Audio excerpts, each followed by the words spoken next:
잘 듣는 우리 104,000 회원님들 안녕하세요. 실버 버튼은 오류가 나서 아직 못 받았지만 10만 명을 만족시킬 만한 수다양을 여기 다 가지고 있는 말 많은 소녀입니다. 와.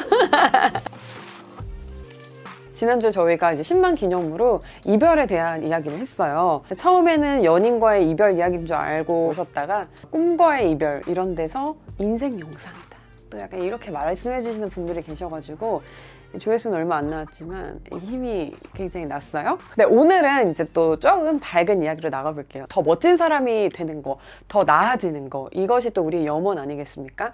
매력 있고 좀 품위 있고 좀 우아하고 이런 사람들이 가진 특징에 대해서 이야기를 해볼 거고요. 여자에 대한 이야기도 아니고 외모나 이런 것에만 포커스된 이야기도 아니고요. 여러 부분에 대해서 좀 이야기를 한번 해보도록 하겠습니다. 매력적인 사람이 무엇이냐? 보리는 어떻게 생각하나요? 자기 색깔 뚜렷한 거. 자기 색깔 뚜렷한 거. 나도 그렇게 생각해. 말수가 좀 없고, 그러니까 뭐 이렇더라도 뭔가 그 말에는 힘이 있어, 매력적인 사람들은. 내면에서 나오는 힘이 아닌가 하는 생각이 들어요. 꼭 착하고 순한 사람을 말하는 건 아닌데 어쨌든 양심 바르고 좋은 품성이 매력 있어 보이는 그런 요소 중에 하나인 것 같아요. 그래서 오늘은 그 매력적인 사람들이 절대 안 하는 행동이 뭔지, 우리가 매력은 없어도 무매력일지언정 마이너스 매력이면 안 되잖아요. 그러니까 이제 피할 행동들 이런 걸 좀 찾아보자라는 의미에서 하면 안 될 거, 이게 사실 좀 더 따라하기가 쉽죠, 그죠? 그래서 그런 거를 한번 정리를 해봤어요.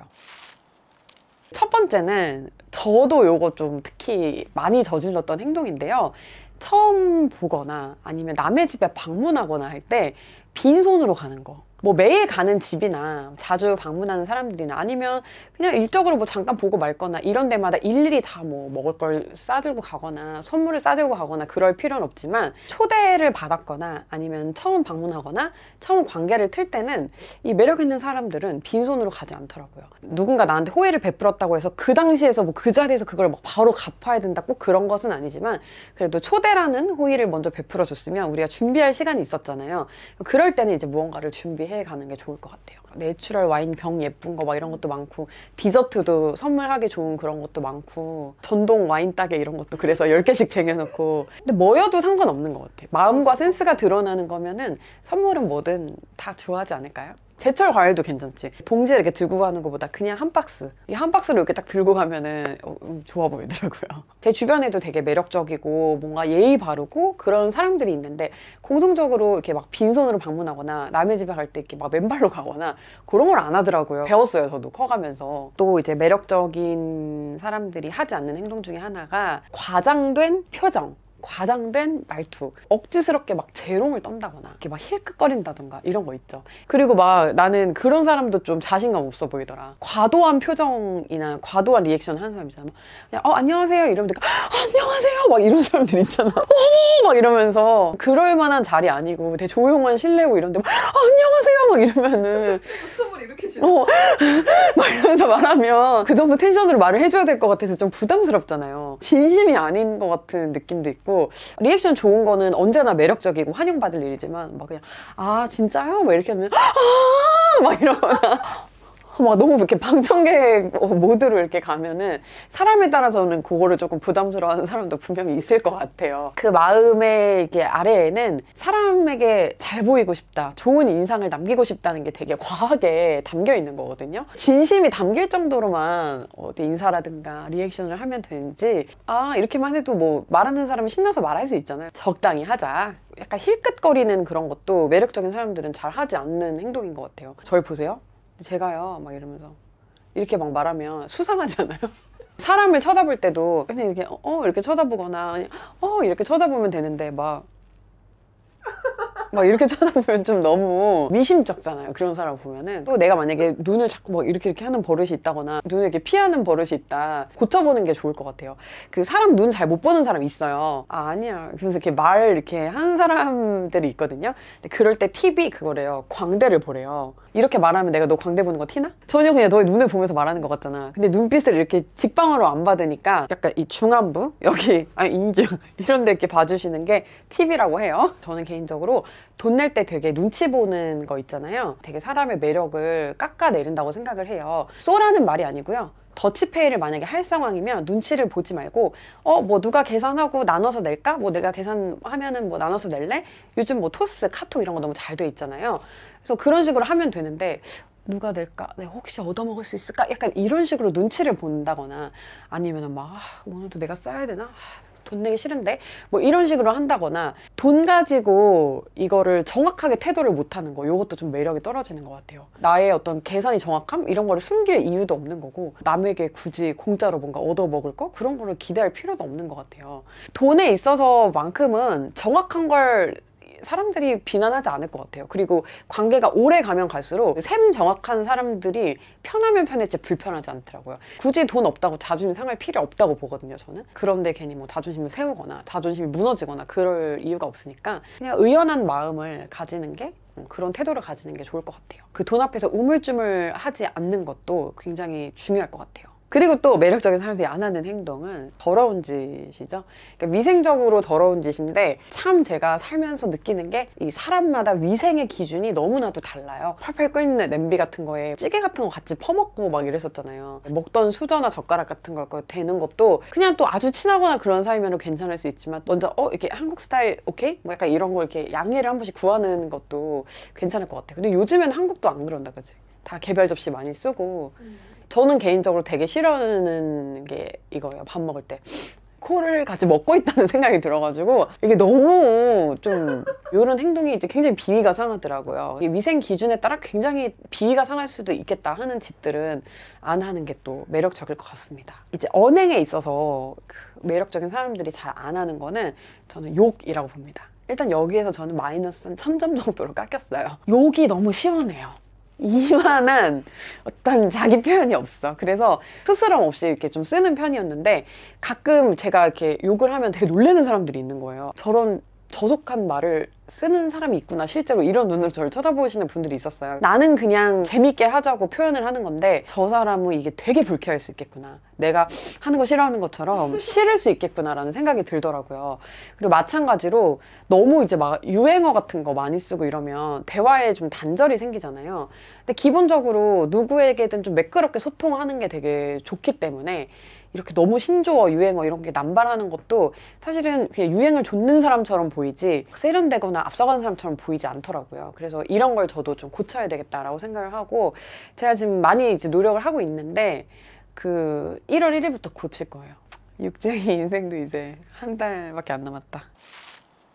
겉으로 보여지는 행동들에 이제 이런 특징이 있다라고 하면 또 매력적인 사람들이 안 하는 그런 마음가짐들도 있을 것 같아요. 시샘과 부러움이 너무 겉으로 드러나는 거. 이게 말로 부럽다, 좋겠다 이렇게 말하는 거는 별로 뭐 거기에서 매력이 없어지거나 하는 건 아닌데 약간 이렇게 이글이글 끓는 게 표현이 되는 거예요, 얼굴에.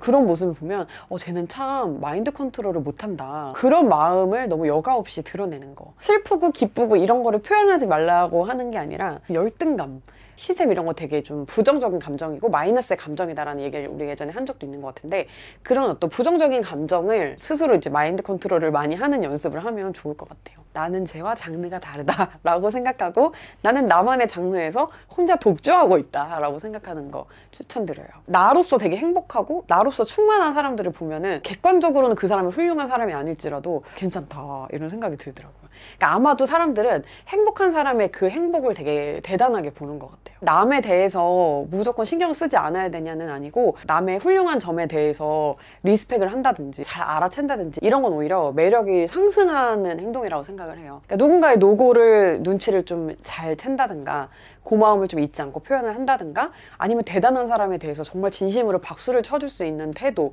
이런 건 진짜 마음이 넓어야 나오는 거거든요. 이거는 제 행동도 있었고 그동안 대부분의 사람들이 한 번씩 이렇게 뭔가 인생이 힘들 때마다 좀 하는 행동들인데 물어보지 않은 거에 대해서 굉장히 자기 설명이나 해명을 하는데 시간을 많이 쓸 때가 있어요. 그래서 자기 설명이나 해명을 하지 말라는 게 아니고요. 뭐 내 행동에 대해서 설명을 해주는 거는 그게 사실 우리 대화의 본질 아니겠어요? 나에 대해서 이제 이야기를 하고 들어주고 하는 게. 근데 이 대화와 소통이라는 게 듣는 사람도 고려하면서 해야 하는 것이잖아요. 별로 알고 싶지 않은 이야기에 대해서 그 대화에 너무 대부분의 시간을 잡아먹으면서 막 이야기를 하는 거는 주변 사람을 배려하지 않은 행동이라고 느껴지기도 하고 매력이 좀 떨어지는 것 같아요. 그런 걸 해야죠. 사람끼리 그러기도 놀이도 하면서 또 지내는 게 또 친구 사이고 연인이고 가족이고 하지 않겠어요? 하지만 이제 지나칠 때는 사람들이 멀어질 수 있다는 거 항상 기억을 해두시면 좋을 것 같고요. 마찬가지로 또 TMI를 너무 많이 발설하는 사람들도 좀 별로였는데, 저는 이 TMI 발설의 경우에는 잘 아는 사이끼리보다는 좀 처음 보거나 몇 번 안 본 사이에 이런 걸 말하면 되게 당황스러울 때가 있어요. 갑자기 마음이 막 가까워질 수는 있지만 그래도 이게 선이라는 게 있잖아요. 시간이 주는 깊이가 있는데 그게 아직 쌓이기 전에, 그리고 이 둘의 관계가 어떻게 발전될지 알지 못하는 그런 시점에서 갑자기 너무 자기의 뭔가 약점이라든가 어두운 면이라든가 안 물어봤고 대화의 가운데 이게 별로 필요가 없는 요소인데 그런 걸 막 누군가 말할 때가 있어요. 근데 갑자기 이 얘기를 나한테 왜 하지? 내가 어떻게 반응을 해줘야 되지? 처음 만난 애한테 왜 이런 걸 내가 알고 있어야 할 이유가 있나? 갑자기 훅 치고 들어오는 느낌이 들면 당황스럽잖아요. 그러니까 뭐 안 됐다 뭐 이렇게 말할 수도 없고, 아, 잘 됐네 뭐 이렇게 말할 수도 없고, 그러니까 대부분의 특히 좀 개인의 불행이라는 게 누군가가 뭐라고 평가를 하기가 좀 그런 것이잖아요. 그러니까 아 그랬구나 이외에는 사실은 별로 반응해줄 수 있는 말이 없고 좀 분위기가 쎄해질 수 있는 것 같아요. 그래서 뭐 처음 만날 때는 여기까지만, 두 번째 만날 때는 여기까지만 이라는 법칙은 없지만 그냥 우리가 눈치껏 사회생활 했으니까 알 수 있잖아요. 상대방이 불편하게 들을 수 있는 이야기 혹은 불필요한 이야기는 좀 초면이나 별로 안 친할 때는 굳이 미리 꺼낼 필요는 없다고 생각해요. 그리고 특히 그게 만약에 개인적인 약점이라면 뭐하러 약점을 드러내는가. 난 이런 게 장점이야, 난 이렇게 매력적인 사람이야만 어필을 하기에도 부족하잖아요, 시간이. 근데 막 굳이 묻지도 않고 알고 싶지 않아 하는데 약점을 막 드러내면서 어둡게 만들 필요는 없다는 거죠. 아까 우리가 그 매력적인 사람의 정의에 대해서 이야기를 할 때 자기 색깔이 좀 확실한 사람, 좀 소신 있는 사람에 대해서 이제 이야기를 했었는데, 그런 게 어쩔 수 없이 이제 뭐 뭔가 패션 스타일이나 외모로도 드러날 수밖에 없는 것 같아요. 그래서 너무 유행에 따라가지고 자기한테 안 어울리는 걸 막 한다? 이거는 되게 매력을 반감시키는 행동인 것 같고, 자기의 시그니처 무엇이 있는 거야. 그래서 어떤 사람 보면 뭐 백발의 쇼컷이 생각나고, 어떤 사람 보면 빨간색 안경테가 생각나고, 어떤 사람 보면 이렇게 스카프가 생각나고, 그 사람만의 라이프 스타일이나 생각을 보여줄 수 있는 시그니처 무언가가 있으면 사상이 좀 전달이 되고 개성이 좀 표현이 되는 거라서 개인 브랜딩을 하기 굉장히 용이해요. 여러분들의 또 취향을 담을 수 있는 그런 걸 한번 개발해 보시는 것도 매력을 높일 수 있는 방법이 아닐까 싶습니다. 이 매력적인 사람들의 가장 공통적인 특징은 그 특유의 매력으로 사람을 끌어들인다는 거예요. 누구나 내가 이제 인기가 많고 싶지, 내가 이렇게 골라서 만나고 싶지, 아무도 나를 안 만나고 싶어 했으면 좋겠는 사람은 없잖아요. 다 우리는 마음속에 관종의 피가 흐르고 있어요. 자주냐 가끔이냐 그런 욕구가 그럴 뿐이지 누구나 이제 매력적인 사람이 다들 되고 싶을 거라고 생각을 해요. 사실 사람들은 모르지만 나 되게 괜찮은 사람인데 이거 좀 표현해볼까 하는 것들이 있다면 여러분들 또 오늘 말씀드린 거 바탕으로 좀 자기만의 거를 개발을 해보시는 것도 좋을 것 같고요. 그리고 진짜 내가 이런 행동은 매력을 감소시키는 건데 모르고 있었다라는 게 오늘 있다면은 고치려고 노력하고 더 나아지는 그런 내 모습을 보는 것도 되게 재밌을 것 같아요. 말 많은 소녀 오늘의 수다는 여기까지입니다. 여러분 모두 잘 자요.